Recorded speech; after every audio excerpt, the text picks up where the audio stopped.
Well, now in just 6 days in the Nokia Theater, LA Live behind me, the Television Academy will name this year's Emmy winners. And there are a couple of races Emmy insiders are already calling the hottest races of the night. Lead actress in a drama, which is anybody's race. And perhaps the hottest race this year is lead actor in a drama category. Coming out of two guys, really. Matthew McConaughey, winner of this year's Oscar, versus Bryan Cranston, going for his fourth win as Walter White. Well, let's check in now with Tom O'Neill of GoldDerby.com to see who stands the best chance of taking Emmy home. It means we're fine. Light versus dark.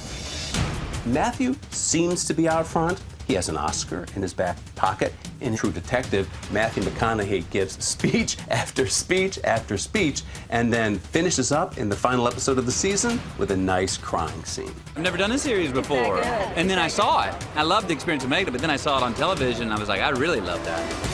But Matthew wouldn't be the first to win an Oscar and an Emmy in the same year. Helen Mirren did it. So did Helen Hunt. If Bryan Cranston wins Best Drama Actor, it'll tie for the most in that category with Dennis Franz of NYPD Blue. You won many times. Yeah, I've had more than my fair share of attention. Thank you. You still owe me. Voters may be tempted to give Bryan Cranston a farewell hug because this is the last time Breaking Bad will be up for the Emmy. Which brings us to what does it take to win? Tom says it comes down to the actual episode each actor submits. They can only enter one. Is that what you tell yourself? That's what I believe. Claire Danes has won twice. She could do it again. The episode she submitted to the Emmy judges has a poignant scene where we find out she's pregnant. I'm pregnant.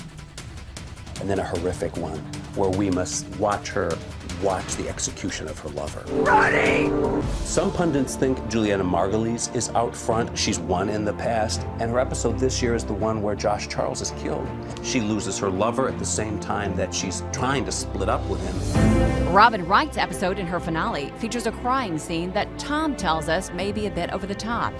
Cranston's is actually not the finale, but the epic where Hank dies and Brian abducts his daughter. Last year, Kerry Washington tried a strategy at the Emmys where she submitted an episode where she was very tearful and vulnerable. And tonight she better get this award. She lost. This year, she's kicking butt. This is the Kerry we want to see. What else am I supposed to be? And Julia tries to pawn her Emmy in this hilarious new promo. This is barely legal pawn. The pawn shop owners, Bryan Cranston and Aaron Paul. Tinkerbell playing with a volleyball. He is almost as pretty as her owner. Actually, you know what? That's a Primetime Emmy Award. Is it now? Sometimes you gotta play dumb in this business to drive the price down. I'm on Veep now. Beep? What's beep? Sound a car makes. Beep, beep.